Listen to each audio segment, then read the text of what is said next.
Welcome to the Chromaniacs, your weekly look inside San Diego FC and MLS. It's episode 20 of Chromaniacs, and it is playoff time as San Diego FC is the number one seed in the Western Conference, gets ready to host the play-in winner, Portland. Yep, no matter where they were going to go, all roads led back to this spot. San Diego and Portland going head-to-head to decide who moves on to the conference semifinals. Craig Elston joined by my fellow Chromaniacs, Tony Sanchez and Alex Pena. Tony, what's going on? Well, it's been a busy San Diego FC week. Even though I didn't play, there's a lot of things swirling around, a lot of theories, a lot of questions surrounding SDFC, and let's see if we can answer some of those here as they face Portland. And Portland, the team that they faced in the Coachella Valley Invitational, let's not forget. Yeah.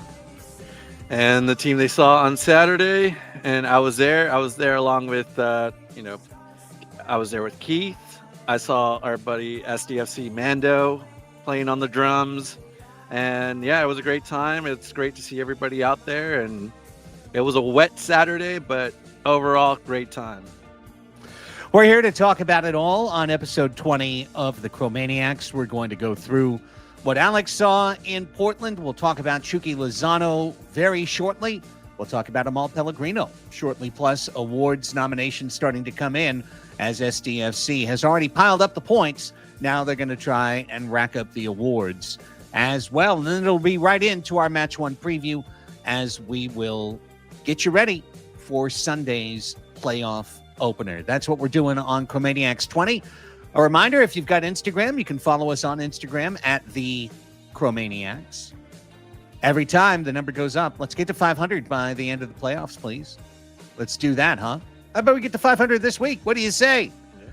I'm sure there's 70 people out there listening that haven't followed us on Instagram yet. So if you can do that, please do. If you're watching on YouTube, thank you so much. Please hit the thumbs up button. It takes no time at all to click that, and it's going to help other soccer fans like you find the show going forward. You can also click subscribe so that you'll be notified every time we have a new show posted and when we go live after matches as well. Lastly, you can hit the notifications bell so you know on those moments that we go live. And for everybody listening to the audio version of this, thank you so much. We appreciate you. If you can hit that 5-star review, it'd be quite kind of you. And again, it doesn't take too much time to help out your friends, the Chromaniacs. Okay. On we go. 4-0. Decision day. Tony and I talked about it. Alex was there. He celebrated it. You can find all of our thoughts fresh hours after the match on the previous podcast in your feed or the previous video on this feed if you happen to be watching on YouTube. And, of course, you heard our thoughts on the match.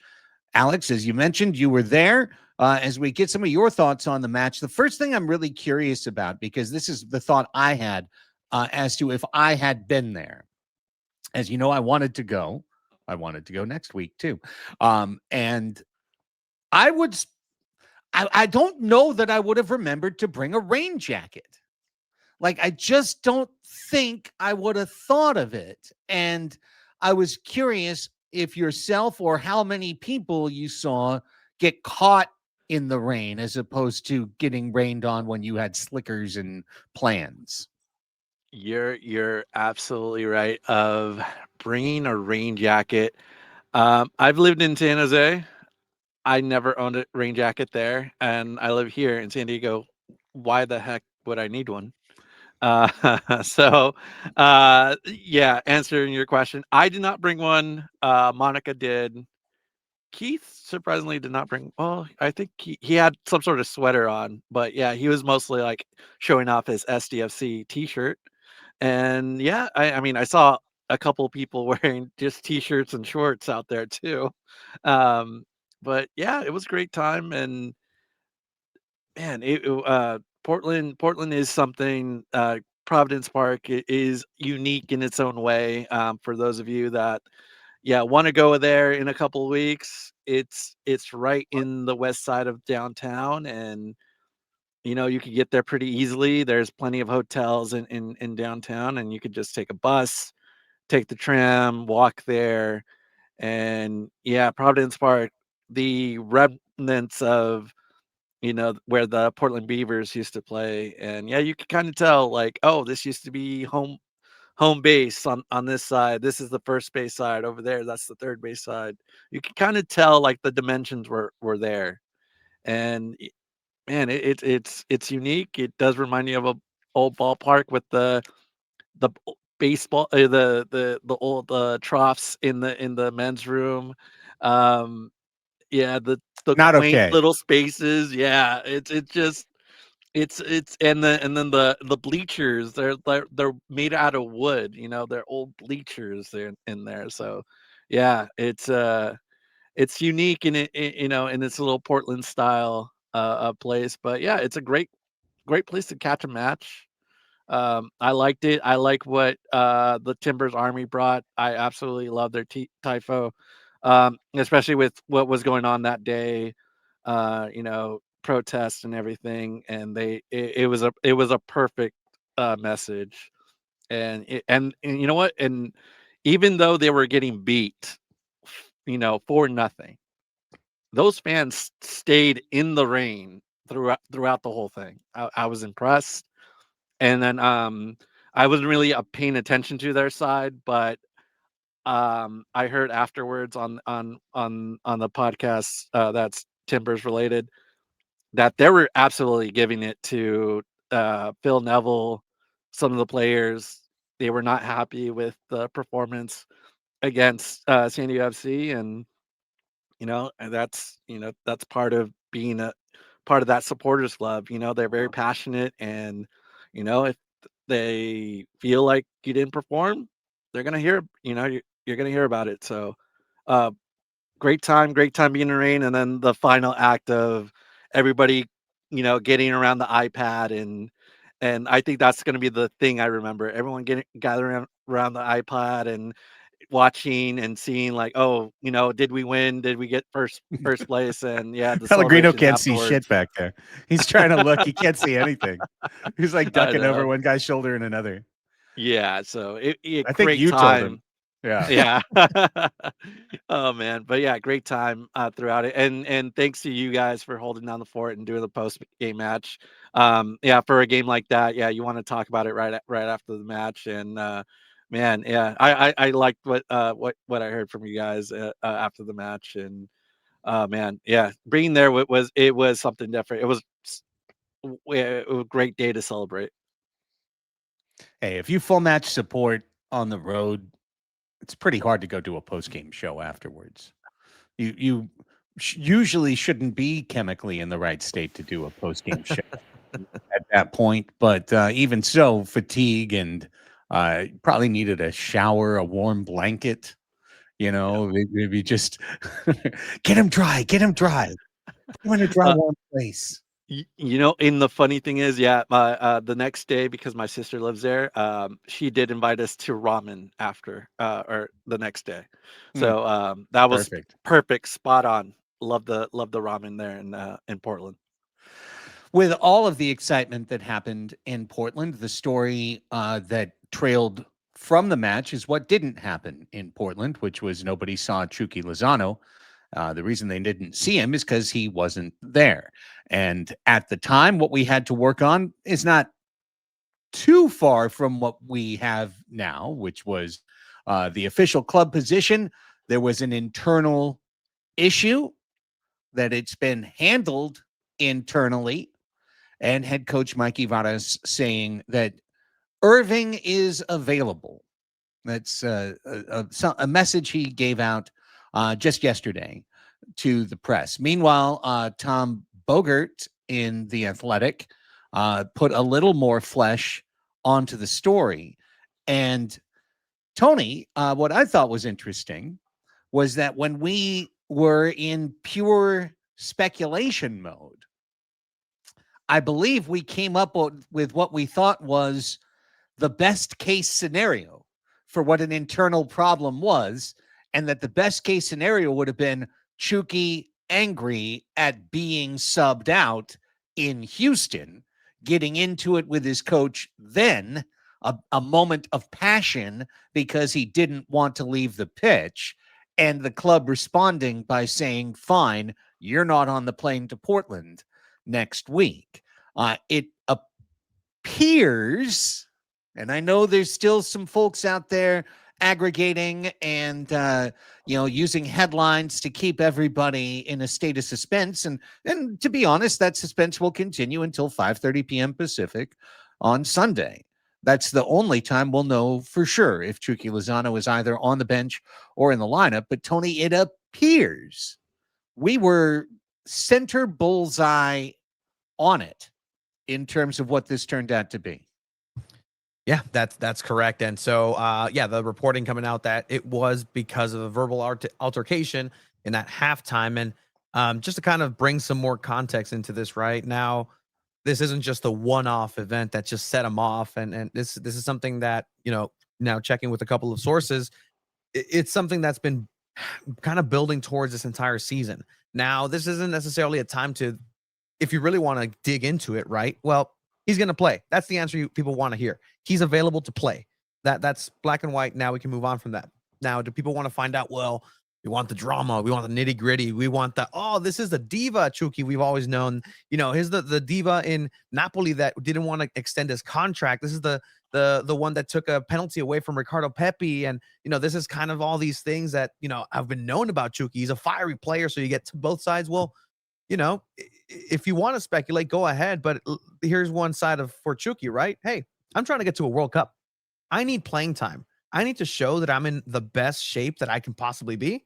So it's not a good business decision for me to not be playing. And then let alone now my understudy comes in and absolutely kills it in Pellegrino. So if you're the player, I'm not saying this is exactly what happened or something that wasn't a personal, but you can see why this is something that maybe has trickled down through the season. And, the straw that broke the camel's back. And now we're here. Now we've been past it because Mikey Vada says he's available.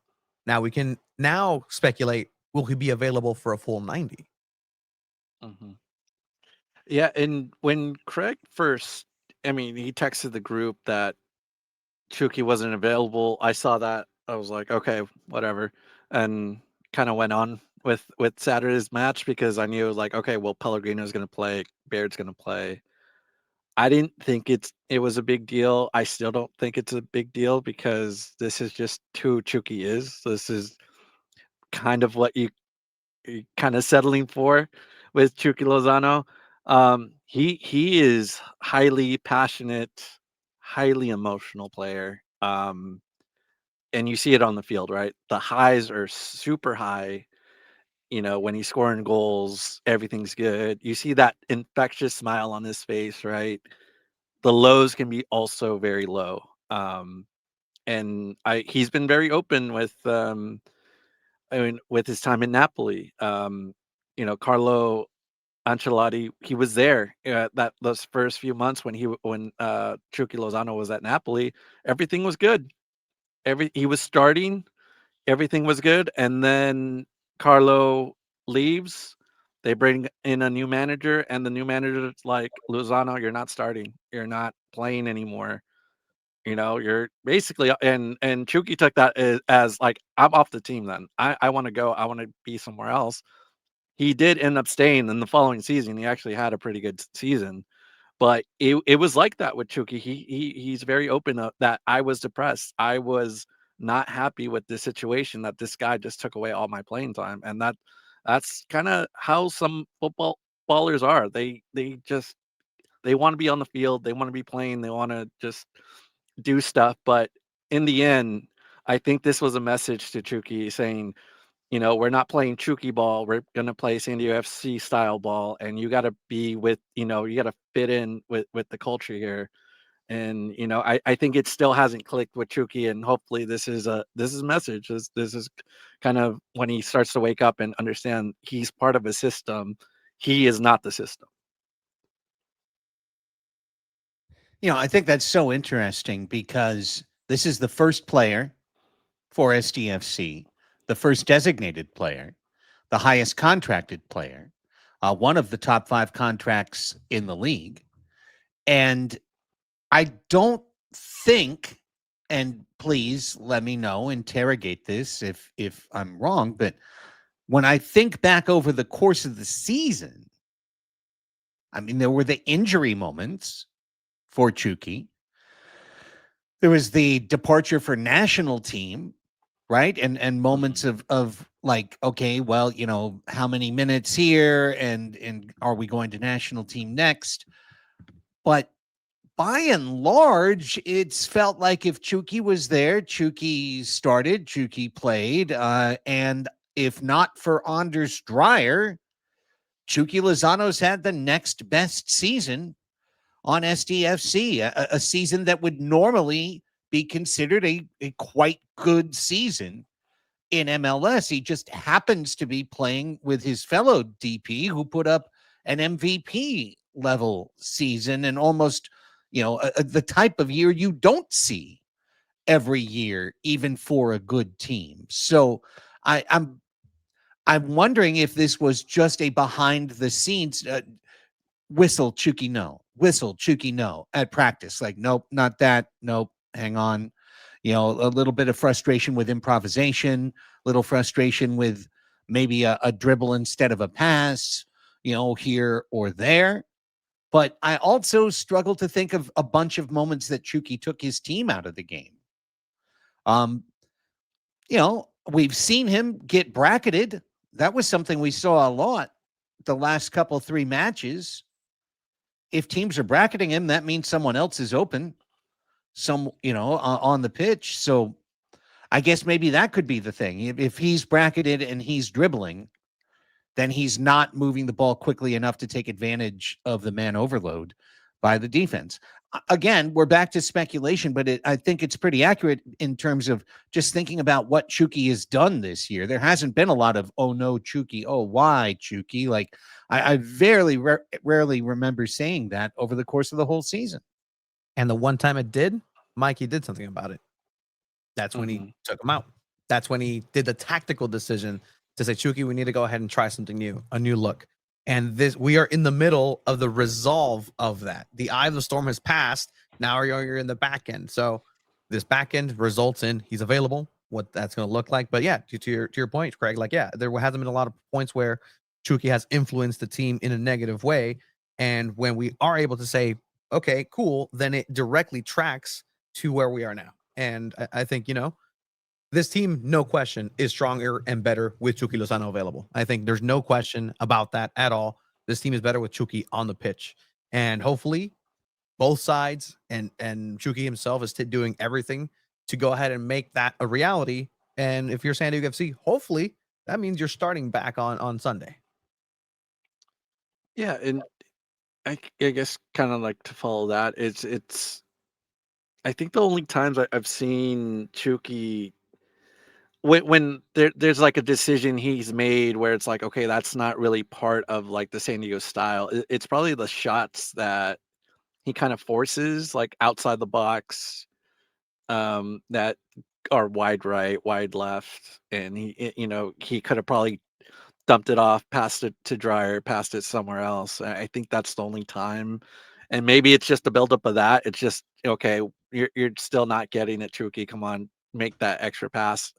Um, but I think but nothing negative has ever come out of that where it's like, okay, we got to take Chucky out. And yeah, maybe it's just been those little things. And I remember the that Houston game. It did feel like maybe Chucky had to do something himself. And he had to be the player to make the play, get the goal in, get everything started for the team.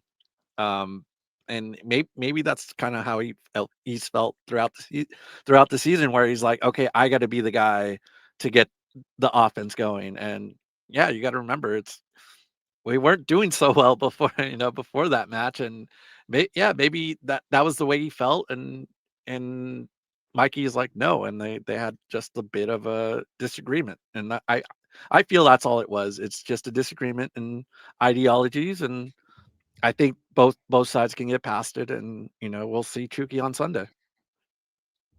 Well, one thing's for sure, Mikey Varas is not intimidated by his star players. On another one of my beats, that was a consistent discussion point over 2 years. Was the manager even able to speak to the star players in times of crisis, or move them in the lineup, take them out of the lineup for a day or two? Mikey Varas, it's like one thing. Okay, boop, to the bench. Oh, squawk, boop, back to the bench. Very John Wooden. So hopefully it's passed. However, if it is passed, that leads to the next interesting question, because the guy who stepped in, Amal Pellegrino, has been dynamite.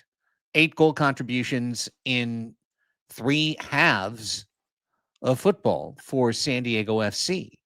And if we think Chucky is starting on left wing, and we go with Lozano, Baird, Dreyer as the starting front 3 for San Diego FC, how is Chucky not going to get subbed out in the match? I mean, anything short of up 3, up 2 or up 3, how does Chucky not get subbed out of the match the way Pellegrino has been playing? Or do you put a fish out of water and put Pellegrino at that center forward spot that he's not necessarily comfortable playing, so you have all 3 of these guys interacting with one another up top? What do you guys think in terms of 4 players for 3 spots, probably one of them subbing in? I feel like you got to go with the hot hand. Pellegrino's look great, and he just looks so comfortable out there now that he's in the right position instead of playing the 9. And I think with Mikey Varas, it kind of takes him a while to figure the pieces out, right? He has to fit the pieces in the right spot. Valakari was my target early on because he was playing a forward position that he shouldn't have, and now that he's back in the midfield, he looks a lot better. And same thing with Pellegrino. And I just feel like you just got to keep going right in the hot hand into the playoffs. And I honestly, when seeing them in person on Saturday, I would ride with the same lineup. Just have the same lineup out there, and if things get bad, you can hit the break in case of emergency button, break out Lozano, break out Invartson, break out Luca in the midfield. You have a lot of great options on the bench. And that then that goes down into a philosophical problem that Mikey Varas has now. We've seen that Mikey Varas clearly has the cojones to tell your star players, "Hey, tranquilo, let's bring it down." Okay, that was a question coming into it, right? Will Mikey, a new head coach, be able to do this? He's only coached kids, and well, kid, sit down, go take a seat.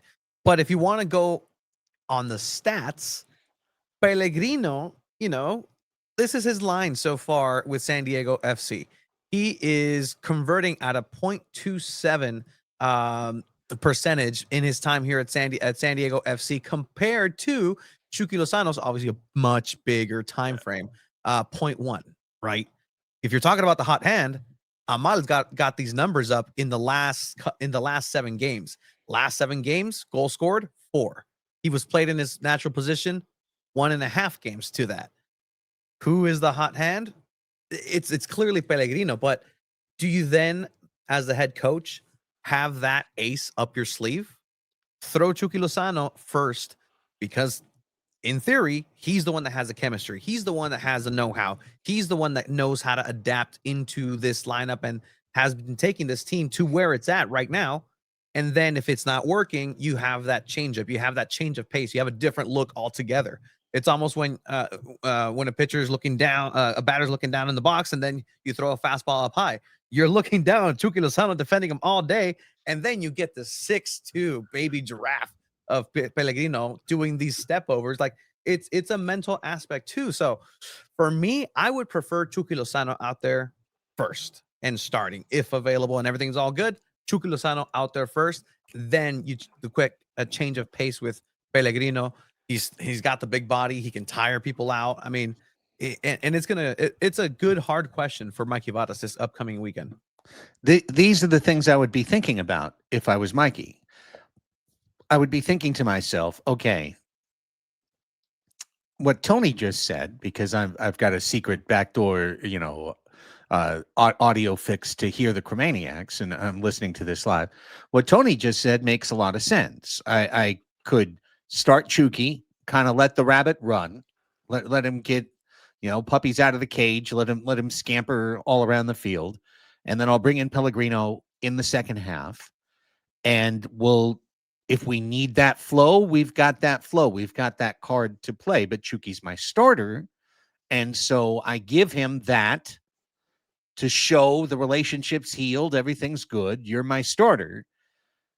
But I'm probably going to sub you out.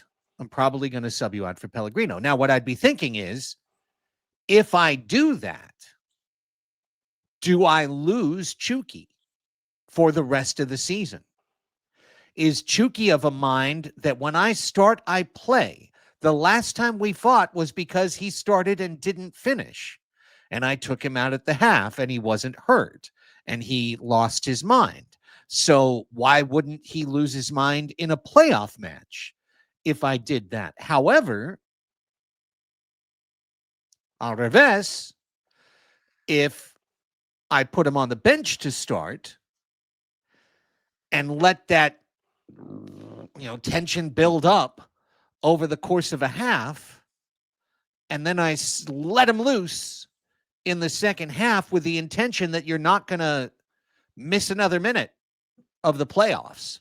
Basically, you're my starter the rest of this half, and then, we're going to hope you go 75 the next match. We hope you go to the full 90, in a third match if need be. Is that not tactically necessarily, but psychologically, team psychologically, is that a safer route for Mikey to go?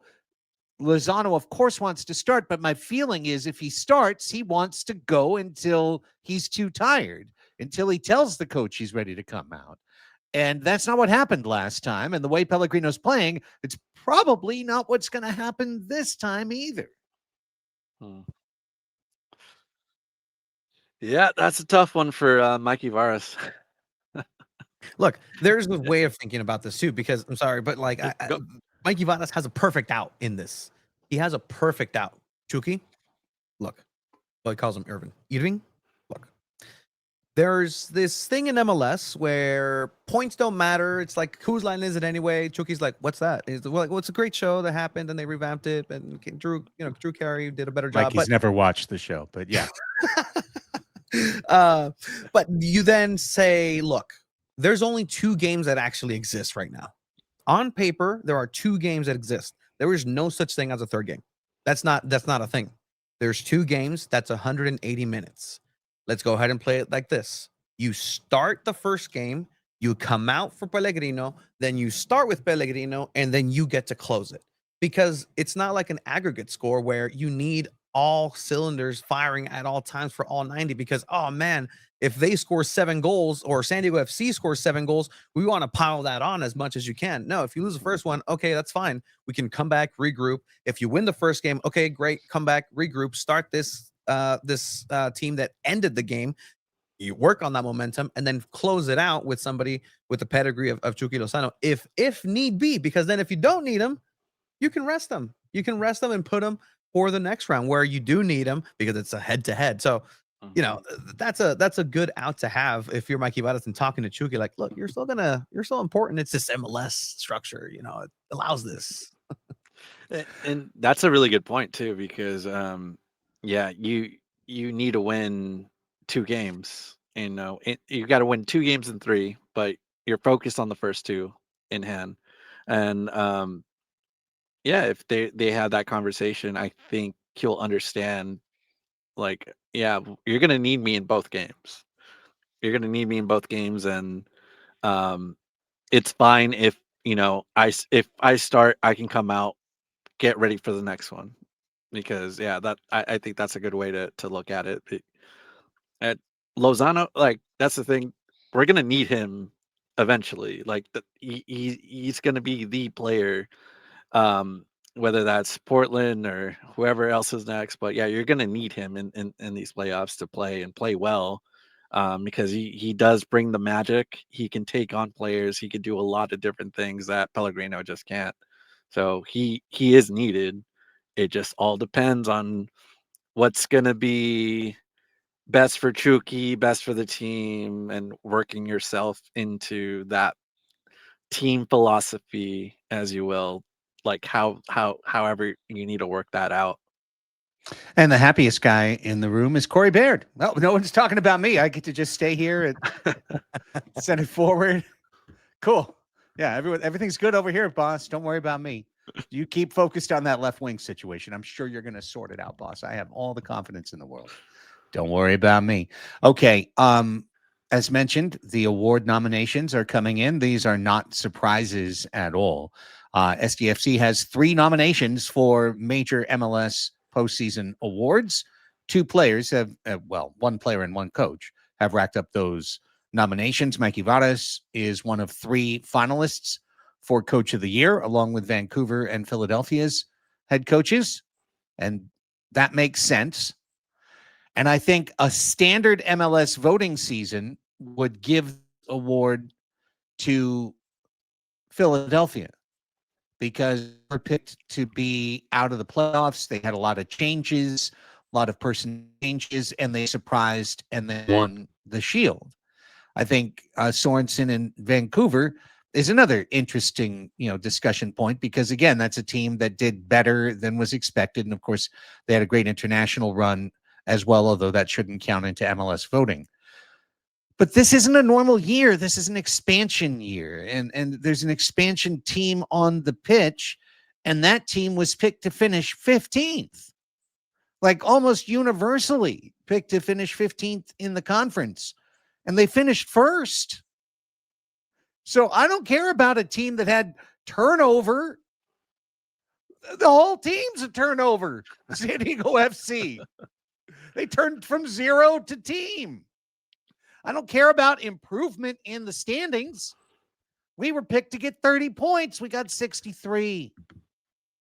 So I feel like this should be an absolute slam dunk with a couple of votes coming out of Philly for Philly and a couple of votes coming out of the Pacific Northwest for Vancouver and everyone else piling on votes on Mikey Varas.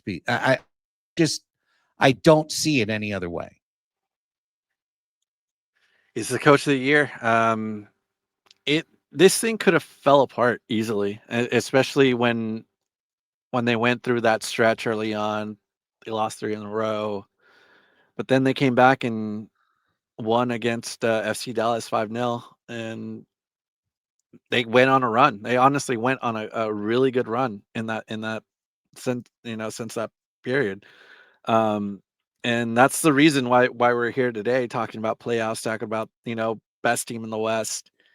He kept that thing together, and he made players believe that this system works.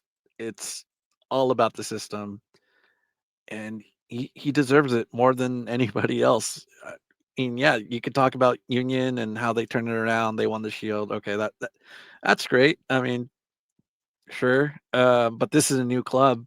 This is brand new. These pieces, there were nothing. They were just pieces, and now these players are now finally working together. They're winning games. They went all the way from dead last to first place. I mean, come on. I don't think there's much of an argument there. I mean, they're even talking about the Vancouver coach too. I mean, winning coach of the year, and I don't really see it. I mean, Thomas Muller came in and completely changed your season. So I don't. Yeah, it's like those other teams. Like, yeah, they've had their chances. They've had other seasons to kind of turn around. Give it to Mikey. Mikey deserves it.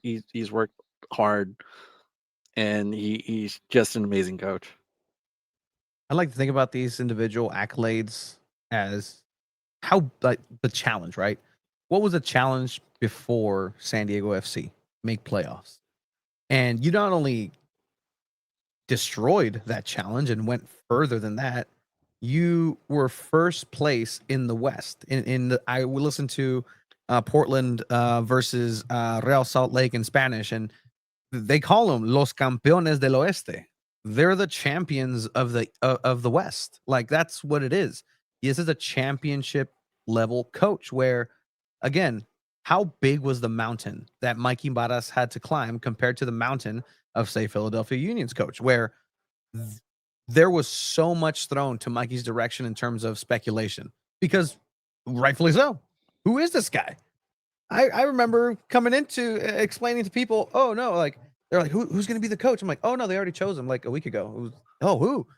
Mikey Barras? Who? Exactly. And now anybody who's anywhere near the MLS stratosphere knows what Mikey Barras has done. And not only that, on a personal matter, this is a refreshing side of head coaching that needs to be copied and pasted across the world, with just the honesty, not just honesty in terms of his answers with the media, or answers with and discussions with the coaches and development. Just the honest, down to earth nature of this dude is incredible. He's a great dude. Until I hear otherwise, and I haven't heard a single thing ever said bad about Mikey Barras, like he's a great dude and a great ambassador for the game and MLS. If this is the pathway that the U.S. men's national team takes, as a Mexican national team fan, watch out. That can be potential danger for, supremacy, because he makes a believer out of everybody and anybody. Not only that, him and his team also identified Manu Dua as a center back, and you know what? Excellent. Just for that. Coach of the year. Seriously. When it comes to Dreyer, I think MLS Newcomer of the Year is an award that he absolutely should win. He's one of 3 finalists.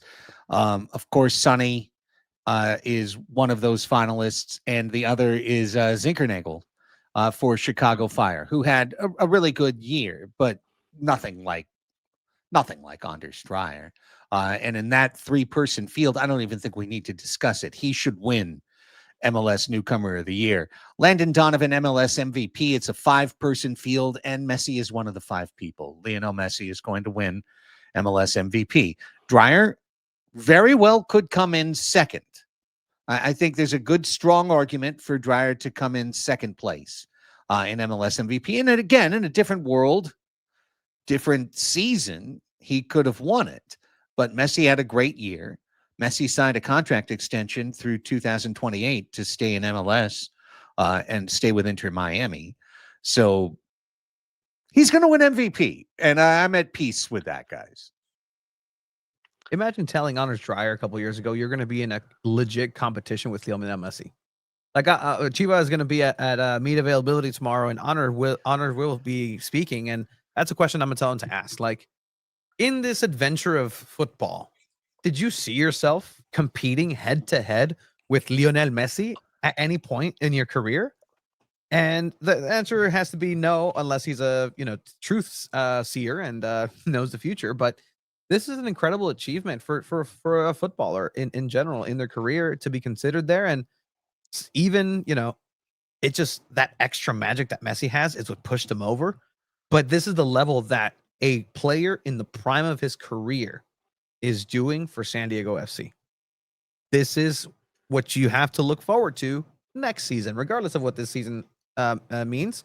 Next season, he's still here, and he should be firing just as well and leading into a World Cup where he wants to go ahead and get some playing time. So we may not even have seen the best of Anders Dreyer so far. That'd be incredible if we get more out of Dreyer, because even this season alone, he's been incredible. 19 goals, 17 assists, and yeah, any other year you win the MVP with those numbers. But not when you have Messi in your league, but still, it's to see kind of like where he's come from and come over here, learn the system, adapt. Just that to me, that makes him the most valuable player. Like Messi, like he can do this in his sleep. Like these are MLS players for him. Like he is the king, amongst pawns in this world. But for Dreyer to just make everything happen for him and this team, it's incredible. And he's outshined all my expectations of what he was going to do. I really thought it was just going to be Chucky and Dreyer kind of sharing those goal contributions, right? But he just took it, ran with it, and became the best player. One of the best players in the league. So, yeah, I can't wait for what's to come. There's going to be more of Dreyer in SanDiego.FC, and I can't wait for it. He's become my favorite player to watch, and I love the guy. He's and I still want to see what's more. What more can he teach us? Because it kind of seems like he does everything. Not only can he give you an assist and a goal, but he also tracks back and will give you a slide tackle if he if he wants. He's a tremendous player. He's the best signing. And I mean, Chucky was an incredible signing too, and nobody knew who Dreyer was. So to get those turnstiles rolling early, you probably needed a Chucky Lozano on this team. But now people know who Anders Dreyer is, and next year you can sell tickets off Anders Dreyer, and that's a great thing for the entire league. Also, just not for nothing, the guy dominated the road like no one else. Just an absolute demon away from Snapdragon Stadium, dominating competition, putting in braces over and over again. He more than anything represents the road home weird reverse dynamic that SanDiego FC has had in terms of just his scoring and playing dominance when the team's been away. Yeah, in this video, SanDiego FC posted, they actually were talking about with Dreyer about his upbringing and his dad being a manager and how he loved the away games and just being able to pack things up and go play. And it's a really good video, so check it out on SanDiego FC's official website, specifically about Anders Dreyer. It's a player profile that'll be playing through Apple TV. But at the end of the day, this is something that I think, and I don't know how can be taken right now, but a word in soccer that in the European side of things that always comes about and is a goal is the word legend. At this point with this season, yeah, I don't care if it's the first season. I really do not care. Anders Dreyer has cemented himself as the first SanDiego FC legend. Look at anywhere else in the world. If a player has a season like Anders Dreyer had, sometimes that's the highlight of a decade for a team. The highlight of the generation to have one player like that. Look at what's happening with this kid, Gil Mora, 16-year-old in Cholos Quintles. Like, he's one of the best of all time that has gone through Cholos, and he's just a 16-year-old. Anders Dreyer coming in, competing with Messi, being in MVP talks in any other sport too. That's a legend. That's a legend. And I think SanDiego FC's first 10 is a bang on, just bullseye. Tyler Heaps hit it on the head. And Anders Dreyer, for me, Tony Sanchez, I would like to crown him as the first SanDiego FC legend. I don't know how you guys feel about that. I'd agree with that. It kind of seems like anytime he scores a goal, too, the conclusion of that is usually that SanDiego FC wins. Somehow, something there is almost like correlated that if Andre Dreyer scores a goal, SanDiego is going to win. And we and Craig knows, and on Padres Hot Tub, they like to talk about war and when's a bubble replacement, and that's that sort of talk in baseball.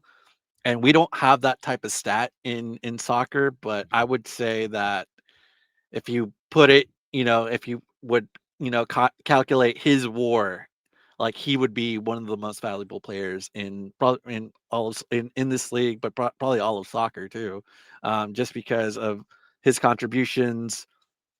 It everything he does on the pitch, it seems like everything he does is just a positive result for the team, and yeah, Anders Dreyer is going to be a name we'll remember for a long time.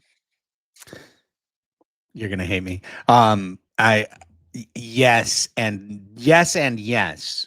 The legend of Anders Dreyer will go down in history, and he is SDFC's first superstar. And there's no question that he is the first superstar, but he is not their first legend, because the legend of Milan Oloski will live forever. Are you kidding me? 10 goals in what? And then disappears like a thief in the night? Just gone as soon as he's there? Can we talk about that for a sec? Do you know how many minutes he has with Philadelphia and how many minutes Pellegrino has here? No, I don't. I think it's Oloski has like 600 minutes with Philadelphia, and Pellegrino has about over 300. They have the same number of goal contributions. A legend of Mo Pellegrino. Yeah, there we go. Yes. Oh Could you my imagine that if he's lifting MLS Cup and Chucky's signing a deal in Chivas like in a few months, then yes, the legend of Pellegrino, the guy who chased Lozano back to Liga MX. Like, I mean, that would be a story we'd remember forever, but I don't think that's going to happen. Listen, I just, when I think of a legend, I think of something like some guy leaning back, lighting the cigarette. Let me tell you about, you think you know SDFC, buddy, but you don't know SDFC if you don't know the legend of Milan Oloski. Oh, tell me, Grandpa, what are you talking about? Well, let me tell you about a man who showed up out of nowhere. Scored a brace every time he came on the pitch. They started in one game, son. 4 goals in Vancouver. And then he was gone. A dream, a whisper, a memory of a time that would never be again. We met some guy named Corey after that. But I'll remember the legend of Milan Oloski. Grandpa, why do you smoke around us? Shut up, kid. And that's how the story goes. That's your father's San Diego FC club. I mean, Milan will probably get a ring, right? If it goes all the way.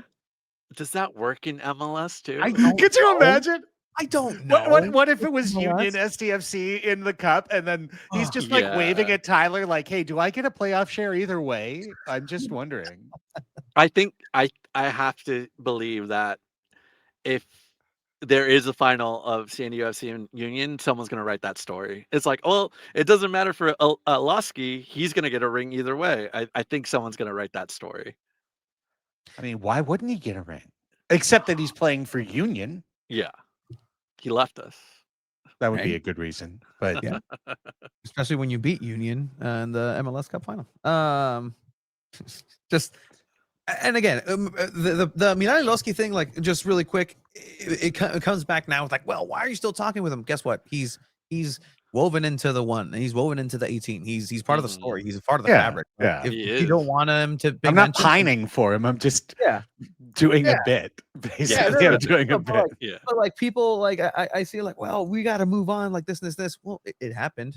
It was thanks to him that they're in first place. Yeah, we can't take away those 10 goals. Like they're stuck. Yeah, they're stuck with us. Yeah. Absolutely. He was part of the reason why they finished first place, and without him, they wouldn't have. But I'm just telling you, for anybody who did feel that way, I had no intention of bringing up Milan Oloski. He was not on our rundown. But it was just Tony triggered me with the word legend, first legend. The putting those two words together, I was like, wait, the first legend is the guy who showed up and burned hot and disappeared. The second legend is the guy who stuck around and had an incredible year. And the enduring legend is Anders Dreyer, but the one who got away was 32, and I will not forget. And I'm not mad. I mean, whatever. Yeah, doesn't matter. But it doesn't matter. Let's move on. Let's move on, because SDFC has to move on. SDFC gang has to move on. And I am confident that Mikey Varas is and has been on this message because 63 points don't matter.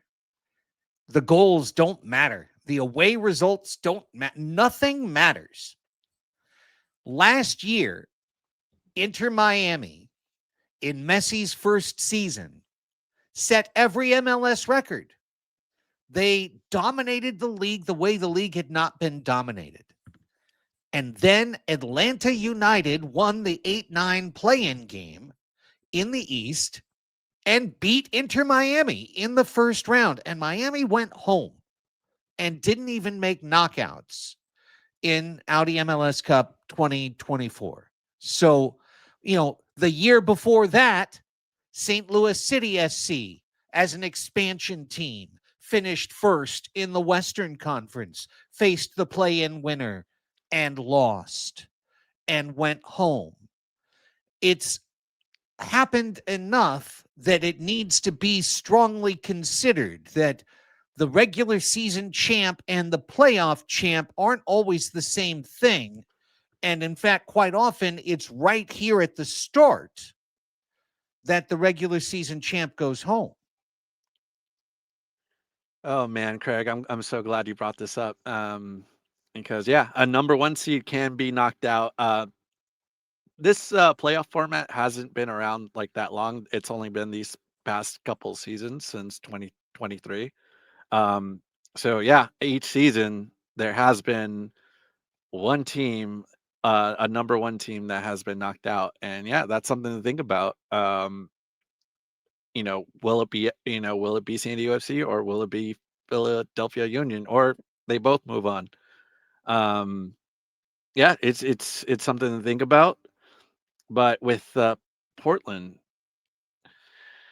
they're almost like Jekyll and Hyde a little bit. I mean, we saw the worst in them on Saturday, and then they come right back and they play Real Salt Lake, and they look good. They it seems like they fixed the bugs, and now they're an operating team again, and that was interesting to see. So I don't know what kind of team we're gonna get, but I feel confident that San Diego FC has seen this team enough for them to move past them, and we go into the next round. Portland, what I've been able to see through this, and it's funny because I off the top I mentioned that I saw them over at the Coachella Valley Invitational, and it was the game after SDFC's.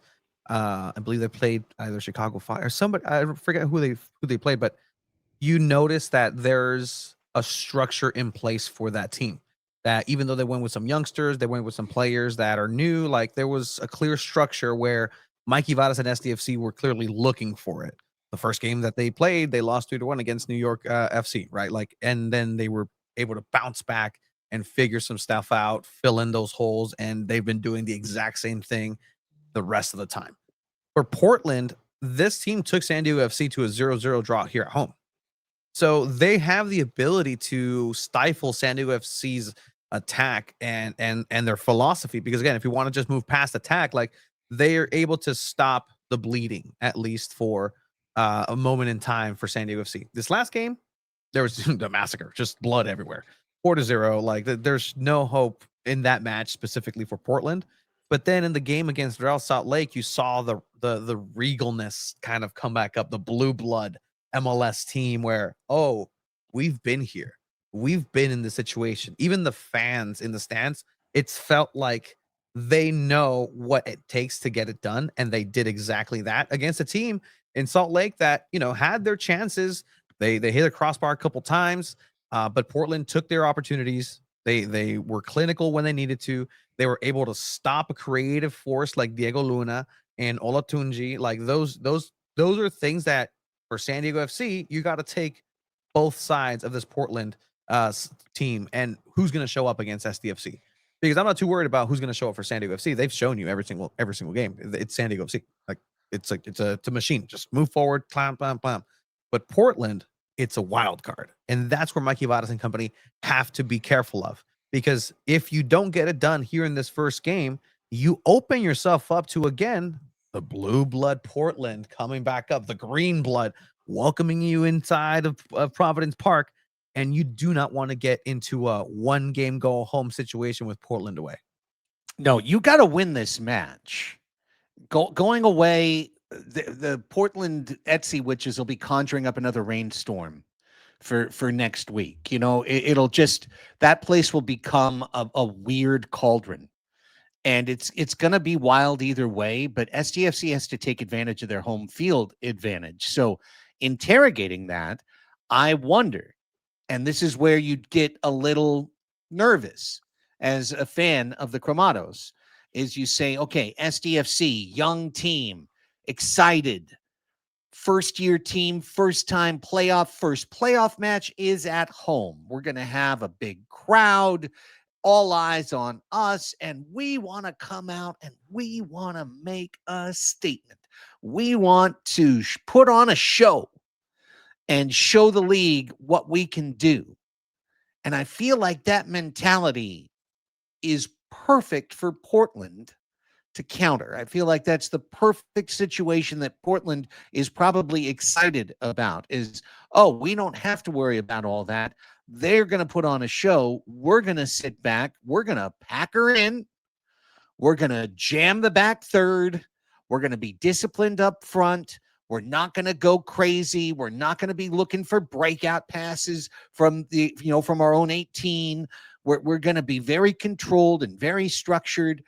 And we're going to wait for them to make a mistake because I tell you what, they're going to come out so hot that they're going to have defenders pinching up, trying to get that extra pass. They're going to have midfielders pushing in, trying to dribble past a guy when they should have made a pass back. And we're going to find those seams. And when we do and we find a goal, everyone's going to be on their ear. Everyone's going to be confused. They're going to be yelling at each other. And we're going to have the advantage the rest of the match. Portland's game story makes such perfect sense to me. Like I totally know where they're going to go. And that's why my number one key to this game, gentlemen, is about confidence.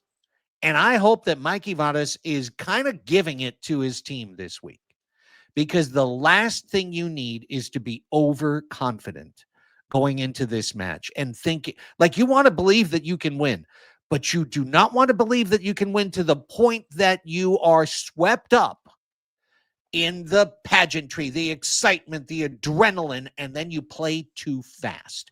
Playing too fast is just as big a problem as coming out and not playing fast enough. And you say, oh, we want to come out flying, baby. Yeah, but if you get out of your positions, a veteran team like Portland is going to know tiki-taka boom, and we're ready to roll.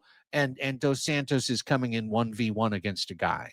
So that's the way I see this match. Just having watched the past ones, having seen Portland a little bit, I'm not particularly like, oh, well, they've got to mark Verde, like, Velde, well, Velde's the real problem here, or, oh, I'm really worried about how they're going to build through it's not that. It's us. If we play controlled, composed, and confident, SDFC is going to win on Sunday. If we play chicken with our heads cut off, scampering, hyperactive, everyone wants to be the hero. And that's another reason I lean toward not starting Chucky. Because I feel like if there's one guy that's going to be the most likely to be, I'm going to do it, it's going to be Chucky over there on the left wing trying to beat a double team when he could have just thrown it back to Valakari or something along those lines. And that's hopefully, I don't know. That's a vision of a game that may never happen. SDFC might come out precise, score in the 8th minute, and we just have a romp on Sunday at Snapdragon Stadium. But all the games I saw all summer tell me that Portland's going to pack it in and wait for us to make mistakes. And the biggest concern I have is that we come out with that game one mentality, and it winds up being the thing that just is a wick lit to the back of us to burn us. Yeah, it felt like on Saturday that Portland was playing a whole different game that they never played before, right? They were trying to high press us, and then we were able to get out of the high press, and we were able to play our game because we're like we know how to play this. So Portland gave you a whole nother different look, and it's not their style of football. The style of football they play is what we saw yesterday. It's what we saw at home at Snapdragon against them, and just look at how they scored. They scored with a set piece. They scored with crosses in the box. That's how they scored. They almost scored against us at home on that corner kick. If someone would have just come in on the backside right behind Dos Santos, they would have scored that corner kick easily. And that's how they play. I mean, they play like what we saw yesterday. And I think that's kind of they're gonna go back to that style because whatever they were doing Saturday, that didn't work. That was not Portland Timbers ball. They tried it. They tried to be like us. They can't play like SanDiego.FC. So, yeah, it goes back to playing our game, being precise. They were very accurate with their passes, even on a wet field. They were playing really well. I think a lot of that has to do with experience. Those Scandinavian players, like I feel like they know a wet field when they played on one, and I felt like we had a pretty big advantage on that. But yeah, everything just felt right. The vibes were good. Everything was flowing the way it was supposed to. And if we get that on Sunday night, then that's going to be a really great win for San Diego. Just keep building that momentum heading into the following weekend. An important thing to mark here as well, right? I'm still chomping over, hey, Pellegrino, Chucky starting or not. There's an important thing that might lend to your side of it, Craig. There's no ties. There's also no extra time. So it goes directly into penalty kicks for this first round. So, do you want Chucky on a penalty at the end of a match as opposed to Amal Pellegrino? So, kind of thinking about it that way, your side of the coin does make a lot more sense as well, right? There's no extra time, so you don't have to worry about, well, Chucky, his fitness, can he go 120 minutes, or whatever he's gonna play on the second half. There's no aggregate score, there's no ties. There has to be a winner at the end of that match, and it's going to go down to penalties. Another thing with penalties, you're letting CJ Dos Santos decide this match as well, which you shouldn't let him decide in penalties. You shouldn't let this game be decided by CJ Dos Santos at all. Do not let that be a factor where it's either CJ with the ball on his feet because he makes a decision that isn't the best and he's caught off guard, or that he's being an amazing goalkeeper, shot stopper, because eventually one of those is going to go in.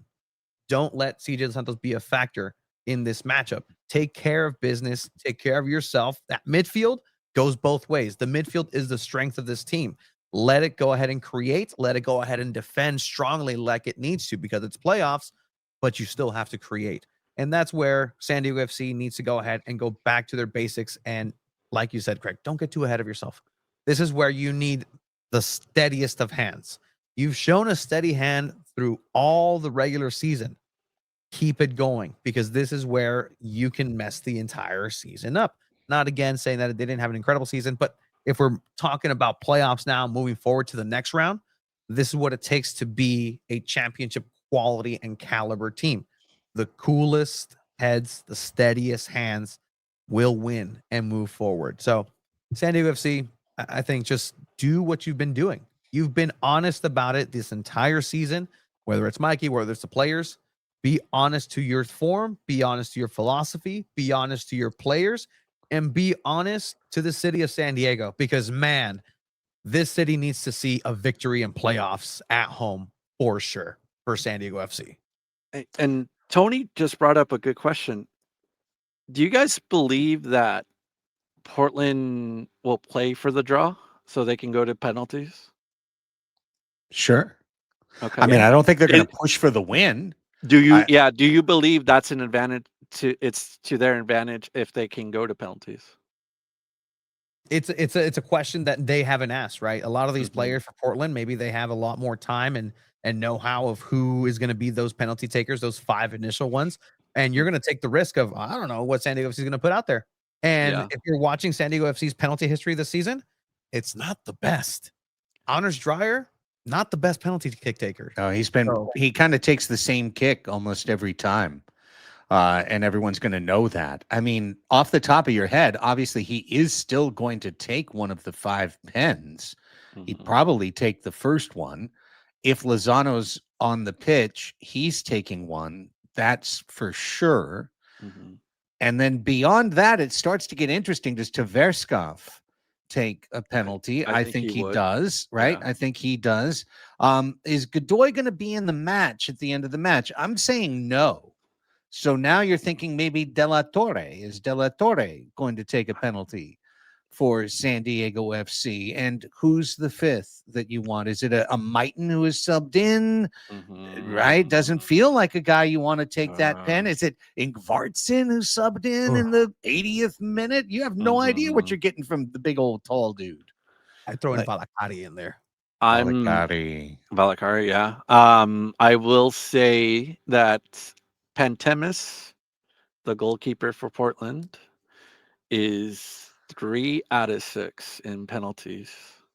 Wow. That's excellent. It's That pretty is damn excellent. good. That is excellent. Don't let it get there. If you're going to miss a penalty, miss it in the run of play, because that's the one last time you're allowed to miss a penalty. So San Diego FC win out. Win in regulation. Let's not get it to penalties. This is what I'm talking about, guys. You can have the greatest season around. You can be up 2-1 in the 85th minute of match 1 at home, and it feels like everything is great. And then a whistle, a foul, a free kick, a bending ball into the corner, 2-2. Okay, no problem. We'll get to extra time. No.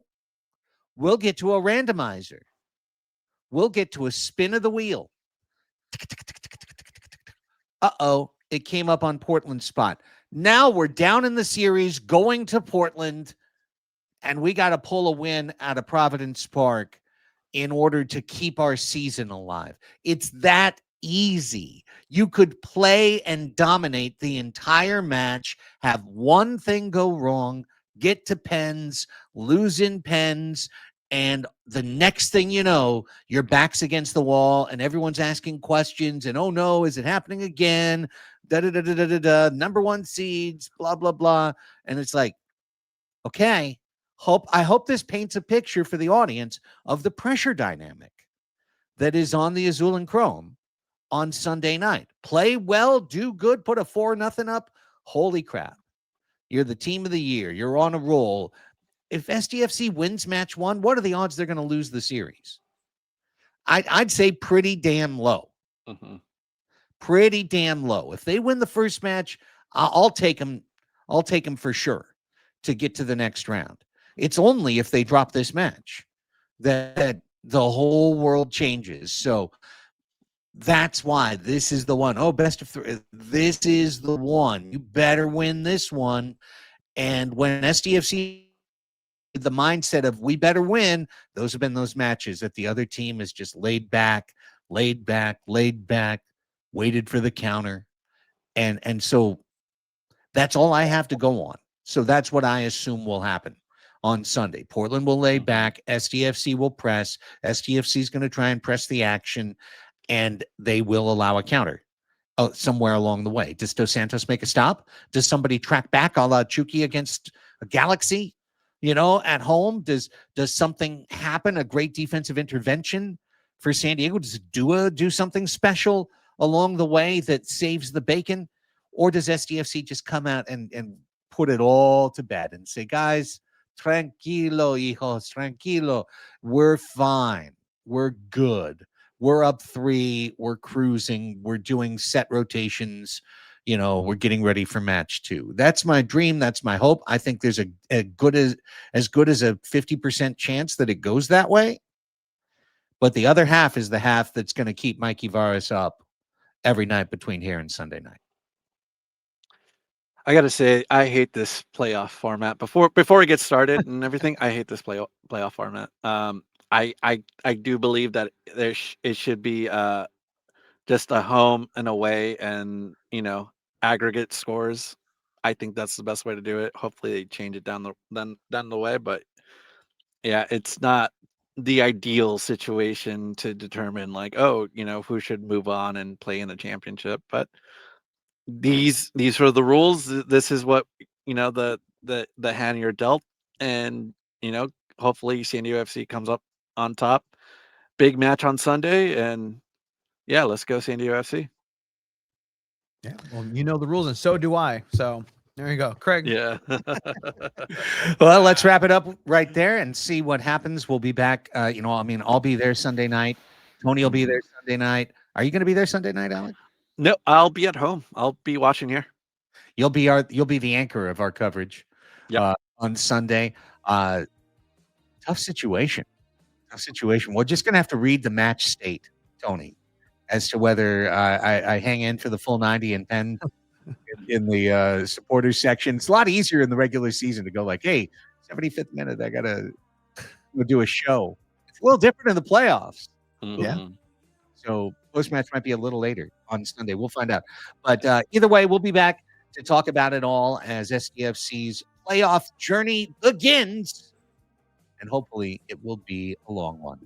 Along the way, let's remind everybody about all the other things that we're doing. And we'll start with Tony and SanDiego.Futbol. That's what it is. SanDiego.Futbol. You can go ahead and check us out. SanDiego.Futbol on YouTube, on the website, SanDiego.Futbol.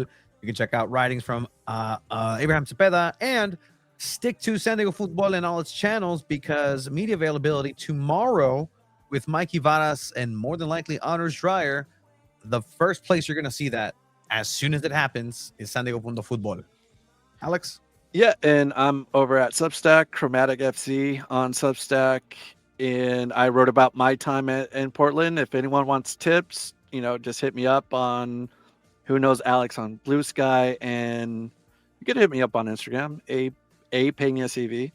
And also, it's not my show. We're not affiliated with iHeart, but listen to the midweek show. They Amal Pellegrino, I had some good nuggets of how he came here, why he's with San Diego FC. Really good stuff. I really enjoyed that interview with Darren Smith. So yeah, listen to that after this one. Yeah, Darren put, if you happen to be a Section 1904 subscriber as well, Darren put that out on the Sections feed, and I listened to it this afternoon. Yeah, Amal Pellegrino said straight up to his agent, send me to Europe. I don't want to be in America anymore. And later that night, his agent said, what about San Diego?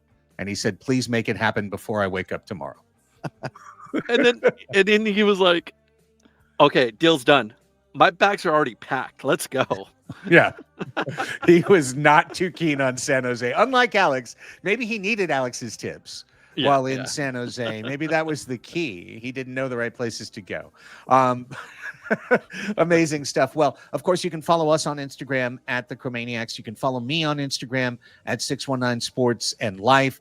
Padres Hot Tub. This week we had Kevin Acey on, San Diego Union Tribune reporter. Had a great conversation. You can find that on YouTube. If you're watching on YouTube, you can find that right away when we're done here. If you are listening on audio, you can find our podcast wherever you got this one. You can find Padres Hot Tub. In addition, still not out yet, but we'll have a new Crossing Streams out later this week. And Tony and I kicked off the 8th season of Soccer's Overtime earlier this week, getting ready for the San Diego Soccer's 2025-26 Major Arena Soccer League campaign. So you can find that on the SanDiego.Futbol channel, or you can find that wherever you find your podcasts as well. Okay, until Sunday, for Tony and Alex, I'm Craig saying, Vamos, SDFC.